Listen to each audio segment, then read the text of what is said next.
SCORM stands for Sharable Content Object Reference Model. It is a portable way to integrate course content from one LMS to another.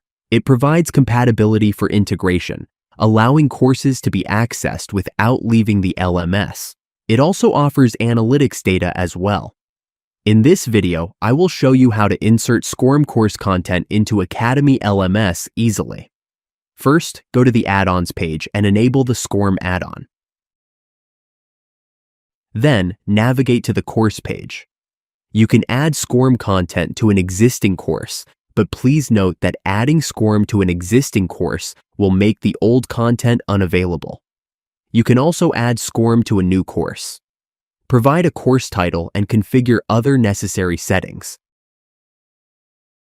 such as course duration, maximum student limit, difficulty level, and language. Now, in the SCORM section, click the Upload button and select your SCORM package.zip file. Once uploaded, select a category for your course and specify the course type: free, paid, or public. Finally, click Publish, and your SCORM course will be added to the course page immediately. Click Preview to view the course.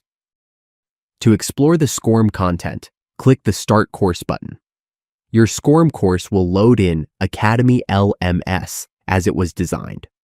The SCORM package will function fully as intended. You can also track course progress and provide downloadable resources. I hope Academy LMS helps you build your next course site. And that's how you integrate SCORM course content into Academy LMS. Subscribe for more videos, and thank you for watching.